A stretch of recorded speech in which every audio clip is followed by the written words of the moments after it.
Hey, how y'all doing? Hope everybody's in good health. A few months back, I bought a C4 Corvette. Decided I wanted something other than a Mustang. I've always done Mustangs as a project car. Well, this car had a few body issues with it. Someone had either backed into the car or rear-ended them, or they backed into something else. But both rear quarter panels were damaged and in need of repair, or in this case, replacement. I looked all over the internet trying to find videos that gave some kind of clue on how to remove and replace the rear quarter panels on these cars, because everything's bonded. It's not like a C5 where you can unbolt the quarters and bolt on new ones. Everything is bonded. And then I learned about the different types of fiberglass, how SMC fiberglass is different than traditional fiberglass. So hopefully somebody will find this video informative. Hopefully you will not judge me too harsh, because I've never done this before. This was a learn as I go experience. Quarters are on. Everything's reassembled, back together. Nice and solid. Take it down the road. Doesn't rattle.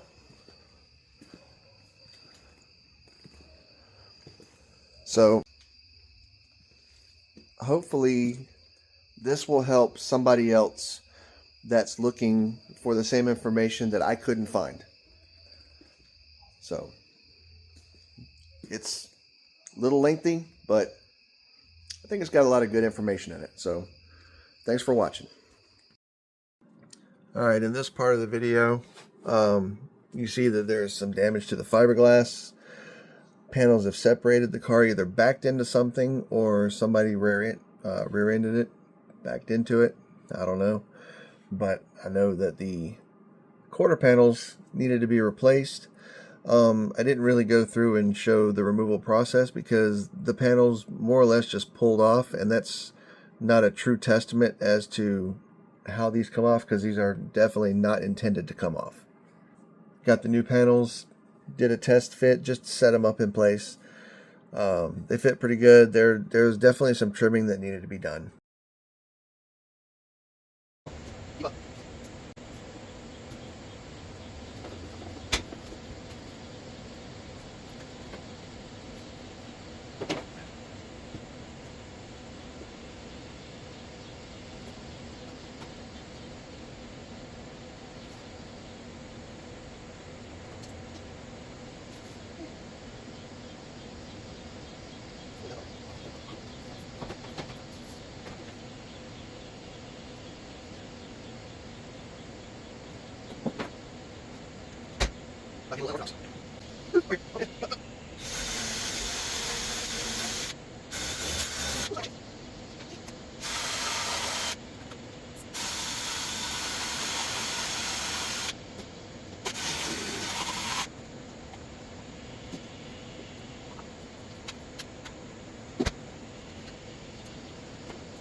I tried multiple methods of prepping the surface to get the old glue off. I tried sanding it. I tried using a wire wheel. Tried using a heat gun, which I've seen numerous people suggest using a heat gun. In the case of the panels already being off the car and just trying to get the adhesive off, I actually found through trial and error the best way to get the old glue off is to use a thin scraper and a rubber mallet. You can heat it up, or you can use a wire wheel and thin the material out. The friction will actually heat up the materials similar to the same way that a heat gun would, and it makes it separate from the lower section of fiberglass fairly easily. You can get it off in large pieces.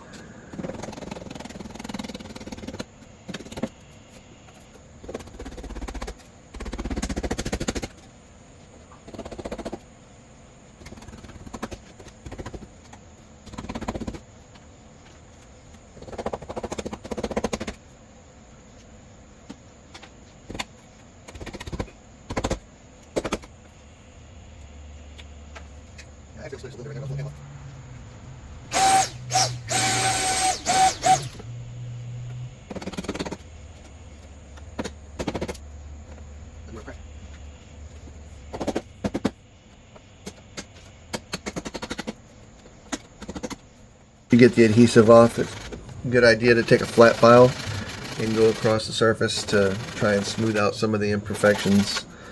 You don't have to get it perfect. The new bonding adhesive will fill in a lot of the imperfections and create a bond between the fiberglass substructure and the backside of the new fiberglass panel. Using a wire wheel will expose some of the raw fiberglass fibers underneath the gel coat, and it can promote a better adhesion bond between the panels that are being bonded together.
You can see that the surface prep is pretty clean.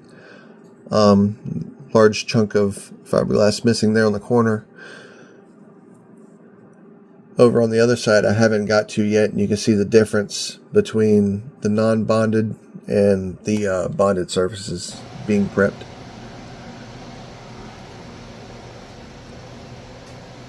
Are we tracking? I think we're tracking.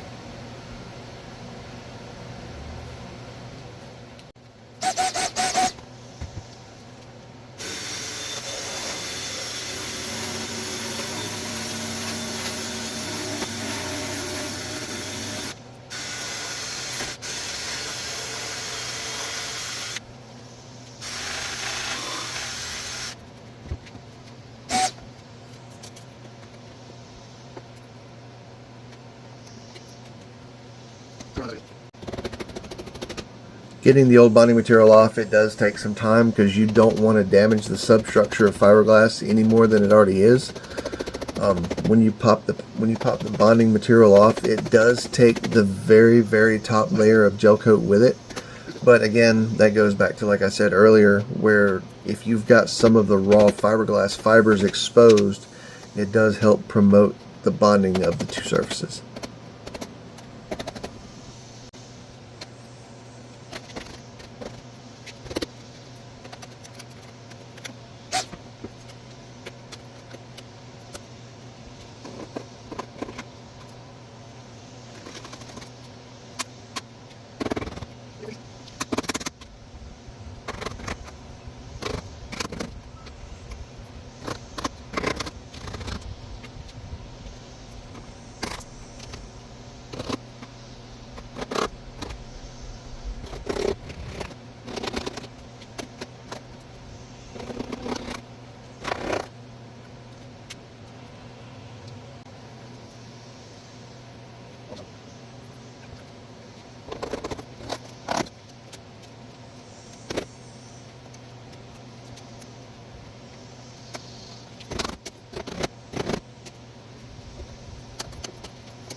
Moving to the back end of the car, this area was actually probably the most difficult to get the material off of.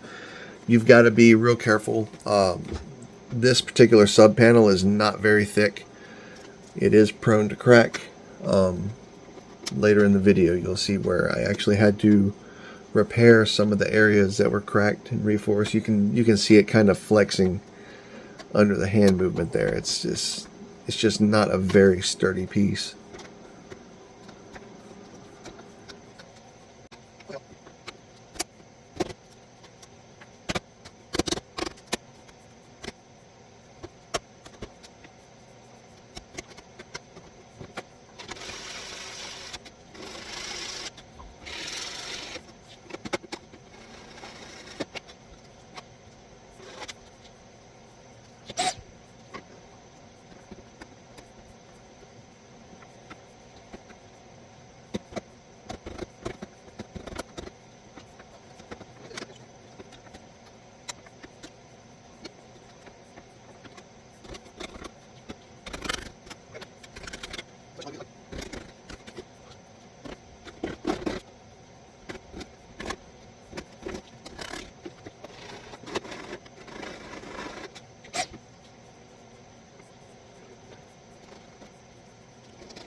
Now that I've got the surface prepped, I'm test fitting the panel. There is some trimming up on the B pillar that needs to be done. The new panel comes, when it comes to you, it's about an inch taller than is actually usable. The panels fit pretty good. You can get a general line of where you need to trim. You want to trim as close to the existing B pillar panel as you can to prevent any excessive bodywork needing to be done. If you go too deep, you're going to have a pretty good sized gap There was one section that I did trim a little low, but overall it wasn't too bad. I have maybe, once everything was finished and assembled, I had maybe an 1/8 of an inch between the B-pillar panel and the new quarter panel.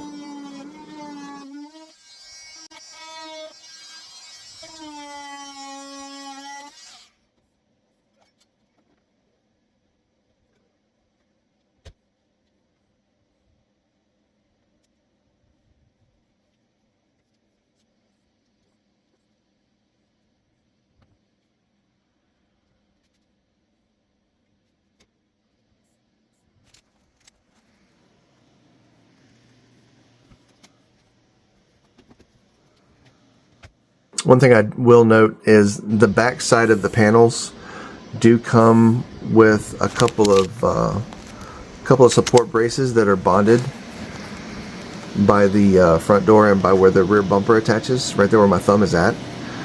And those aren't necessarily in the best position.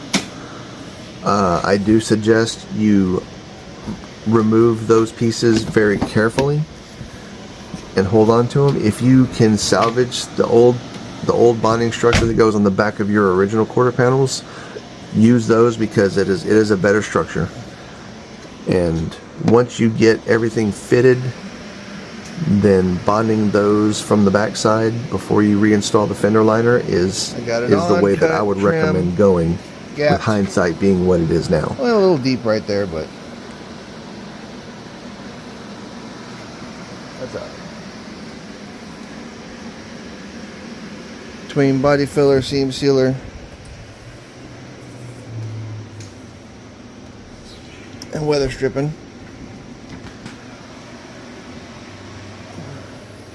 good enough for an old hot rod. This side panel here was poorly bonded and held in with some sheet metal screws. So I decided, because the entire surface of that particular panel is cracked, I decided to use this oscillating saw and cut it off. This area right here is actually a speaker box. It needed some pretty extensive repairs to be done. There was a lot of cracking throughout. So there was a lot of fiberglass work that went into reinforcing this particular area. You can see there how it flexes a little bit while I'm prying off the old adhesive. But again, this is a part of the car that you will never see from the outside. So it doesn't have to be pretty. I wanted it structurally sound, and I was less worried about aesthetics.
Right here, I am actually making an attempt at rebuilding this corner, which is one of the bonding surfaces for the new quarter panel. There was a pretty large chunk that was missing. I tried wrapping a paint stir stick with aluminum tape, because the SMC fiberglass and resin do not stick well to the aluminum. So it was very easy to remove it and maintain the shape that I was going for. The first attempt, it turned out okay. I wasn't overly thrilled with the way the angle was. Some areas were too thick, some areas were way too thin. But again, this is something that I've never taken on before. So I'm kind of learning as I go, which is why I'm making this video, to try and help somebody else have something to go on, because I couldn't find anything on the process of rebonding these quarter panels.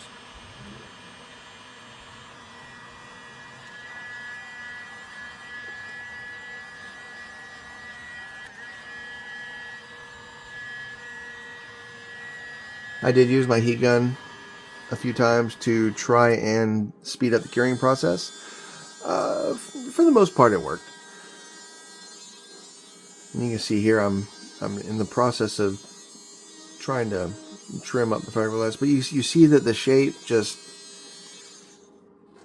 it didn't do what I wanted it to do, but it gave me a baseline to go off of, so it helped give me something else to build on. I actually, here in just a few or just a minute or so, I wind up cutting part of that corner off of the parts car that I've got, and I use some metal brackets to bridge it in, which I left the brackets in place, fiberglassed over top of them, fiberglassed on the underside, but it's inside.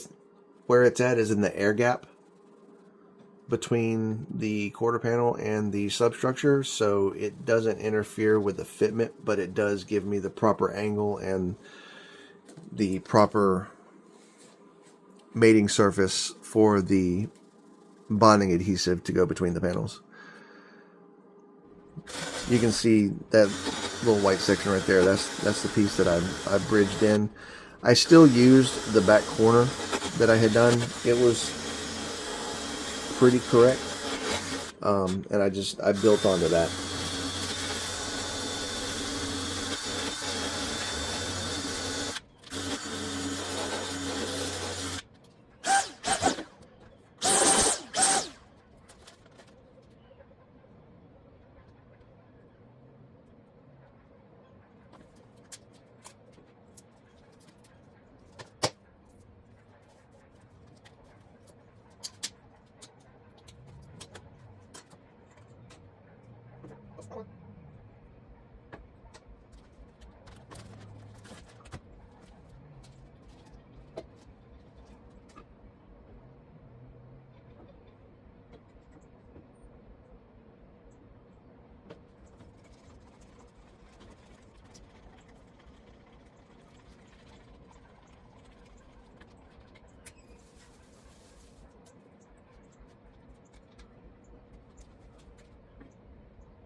When you're working with the fiberglass, it's real important to make sure that you get as many air bubbles smoothed out as possible, because that will just be a weak spot in your fiberglass repair. But since I had mixed up a batch, I had already pre-cleaned some areas where I identified some other cracking areas that needed to be reinforced. There was another area that I used the metal brackets to bridge as a reinforcement on that substructure panel that I mentioned earlier. Was pretty thin, pretty flimsy. Most of that panel strength comes from where the bonding material attaches to the quarter panels.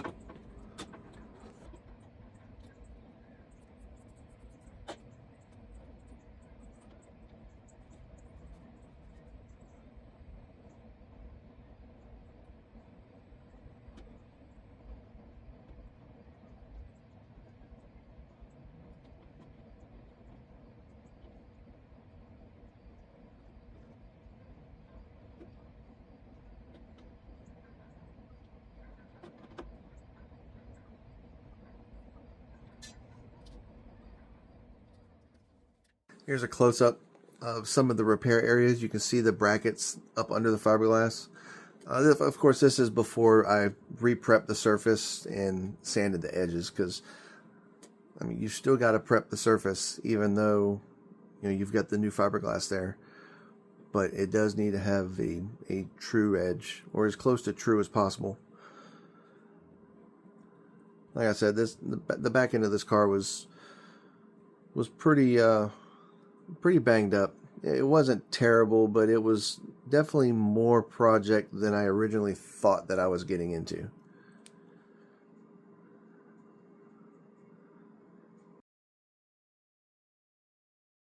The side panel here that actually covers the speaker enclosure for the car, I thought that I was going to cut some small pieces to fix the individual cracks, but then I decided that instead I would go ahead and just cut an entire piece and blanket the entire inside of that panel, just to reinforce the entire structure. I figured it was the fastest and easiest way to do it, and it would give the best results.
All right, now that all the surfaces are prepped, still need to prep the back side of the quarter panels in the areas where the bonding material is going to make contact.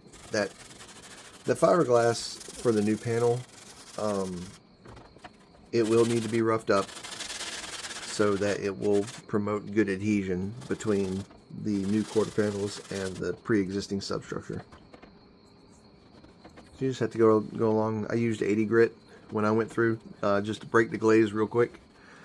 Didn't take long. Just make sure you go back over it and wipe it down with acetone. Everything you sand, you have to wipe it down with acetone.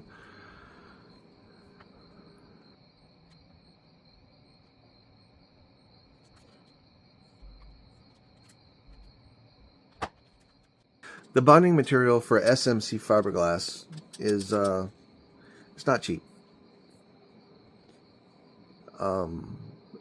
Something to do with the release agent they use in the original SMC molding process. That's why a standard fiberglass repair kit won't work. That's why regular bonding compound won't work. You need to make sure whatever you get it specifies that it is SMC compatible. I will say on that note, the applicator gun, which you see me using here, when you get an applicator gun for this type of compound, make sure you get one that's got ratcheting teeth on the pressure rod that moves the plungers to expel the adhesive.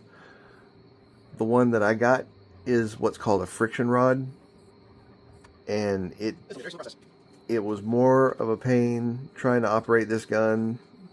This took way longer than it should have, and I spent more time messing with the gun than I actually did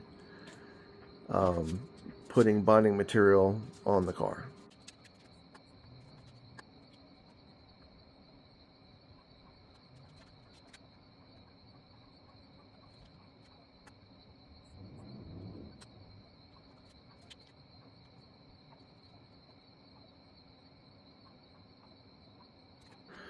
It does take a while for the bonding material to set, so you have got a bit, a little bit of time to work with it to kind of reposition the panel and check your body lines, make your adjustments, so forth, so forth. I went to Harbor Freight and I got 6 relatively inexpensive ratcheting clamps that have, I think, 12 or 18-inch open range, and they worked really, really well.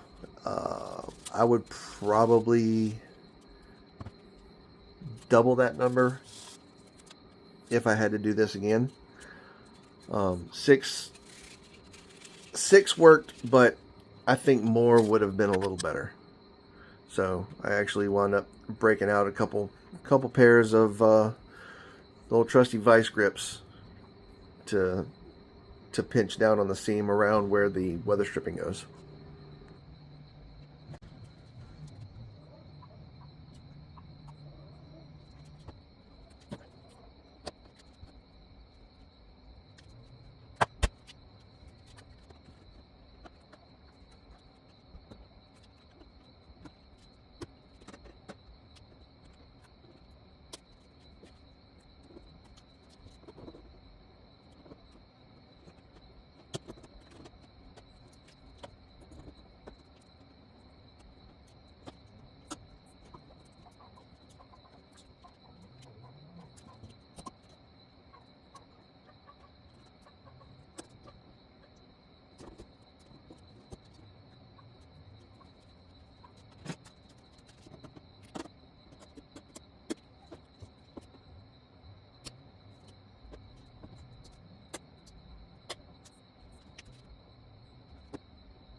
Definitely want to make sure that you do the work with the passenger side first, because the passenger side quarter panel, the back half actually goes across the middle of the car and over the area where the fuel filler neck is.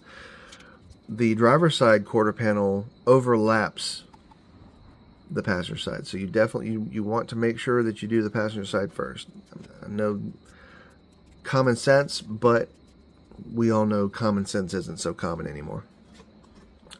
While the passenger side is bonding, I went ahead and reattached the speaker enclosure.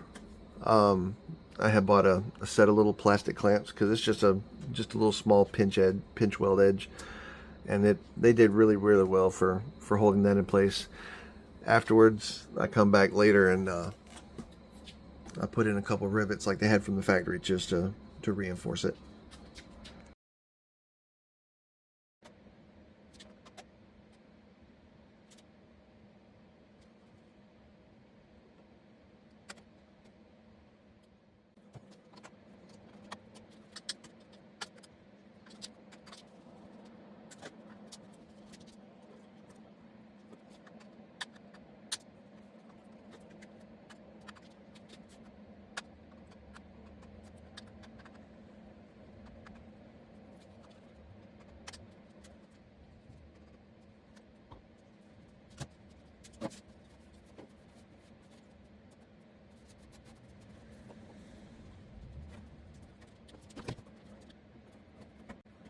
Now this driver's side quarter panel, when I got it on and lined up and butted up against the passenger side quarter panel, there was a bit of an overhang at the door side edge. I was not able to close the door. So fortunately I have a carport to work in. Be aware that is always a possibility. So I had to do some trimming to get the correct door to fender gap after everything had cured. Aside from that, everything fit pretty well. I really can't complain. I got the quarter panels from Top Flight Automotive, and they were about $800 a piece with the shipping. But they're worth it. I'll take that over patching fiberglass.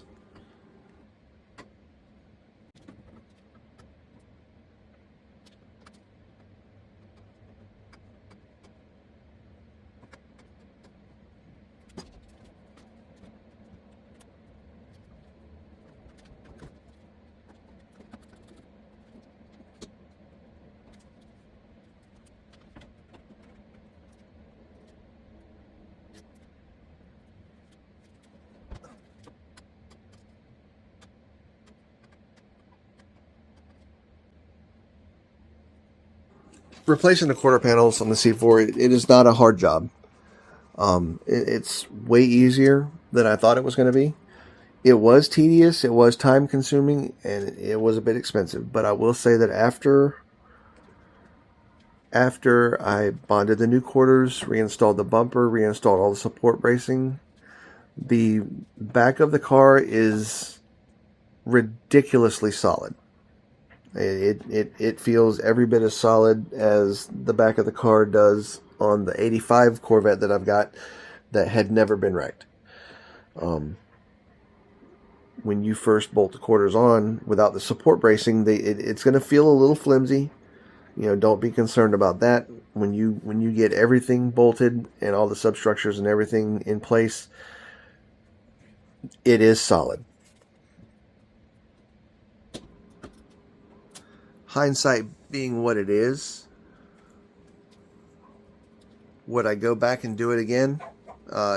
If I found another car that was in good enough shape and ran and it just needed some rear quarters, yeah, absolutely. I would absolutely do that as a flip project in a heartbeat. I mean, it wasn't terrible once you've done it and you know how everything goes together, how everything comes apart, the best method for doing it. Yeah, absolutely, I would do it again.